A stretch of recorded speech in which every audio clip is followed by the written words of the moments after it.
We have a Craftsman 3/4 horsepower, model number 139-53997D. This is the failure we have. Take a look.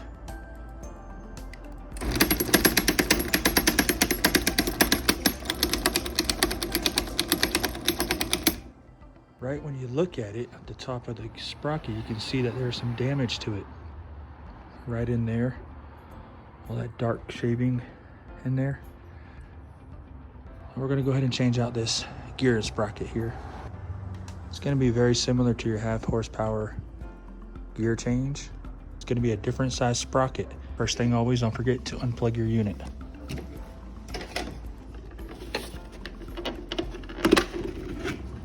Going to remove 1, 2, 3, 4, 5, 6. The other side, 7 and 8.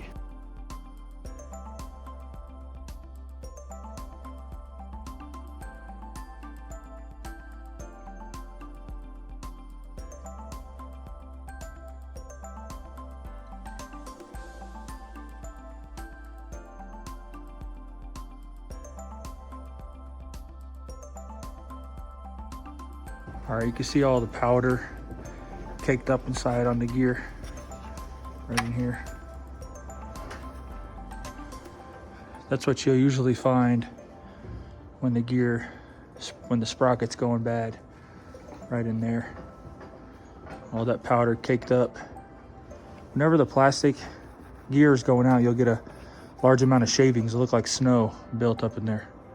We're going to loosen this nut right here off the chain to get the chain off. Once we get this nut off, we'll pull the chain off so we can take it off of the sprocket on the end there, and then we can remove the sprocket in the gear.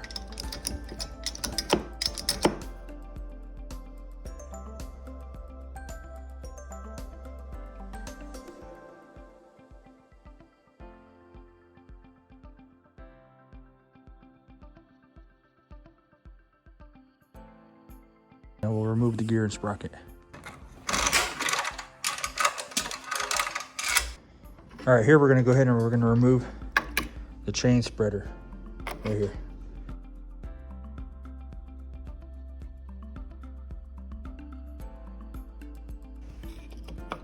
Comes right up. All right, from here we're gonna take off 3 screws from the inside. One's right here, second one's right here, third one's right there. You can remove these with a 5/16 head, but you will need an 8mm wrench to get into that one right there. You can't access it with your tool.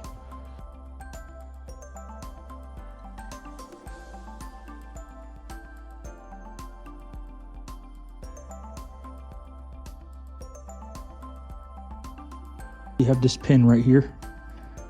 You see it? All right, I just yanked that pin right out, flew right out. Pops out, and then you got this piece right here. Slides right down. All you can do, just push up on your gear, right from the bottom. Pull it right up from the top. You can see how it's damaged in there. Now, I always recommend cleaning the unit down before you put the gear back in. Get it nice and cleaned up, lubricated. I'll do the same thing with the rail and the chain once I'm finished. Here's your part number for your 3/4 horsepower gear, 041A5585-1.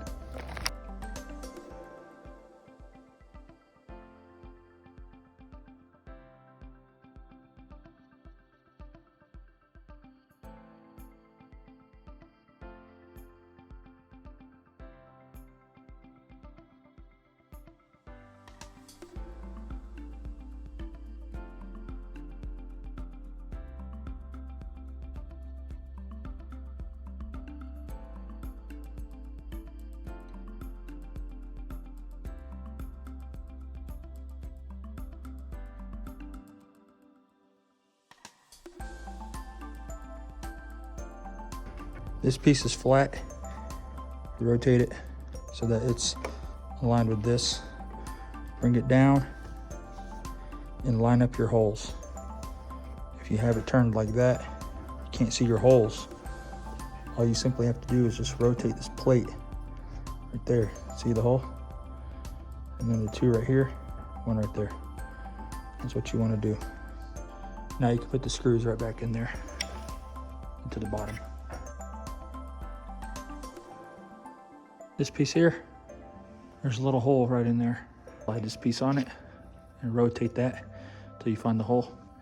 Take your pin, you'll lock it into that hole. Now your gear's on.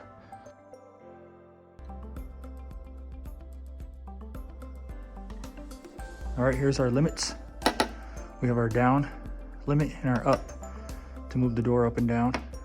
Let's take a look at where our limit contact is. It's right here, and it looks like it's touching the up limit. So because it's touching the up limit, which means technically the door is opened, your trolley should be in the open position. So we're gonna move that trolley down there.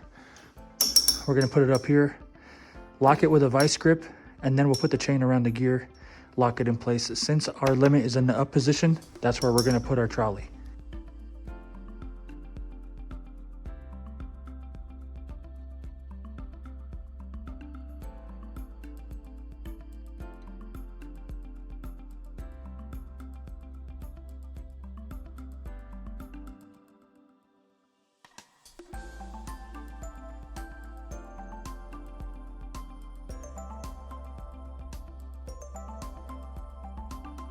Don't forget your chain spreader. You have two holes right there. Two little holes. You're gonna match these two holes up top. Right in there.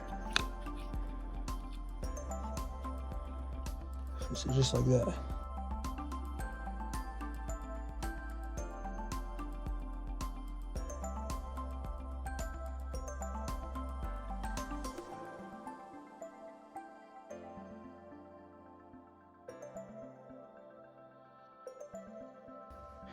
We wrap the chain around the sprocket into the chain spreader around the sprocket. Now we'll put it to the trolley. Take your washer, feed it onto the shaft. Your nut onto the end of the shaft. There. From this point on, you can go ahead and remove the vice grip. 13 millimeter, we'll start tightening the nut.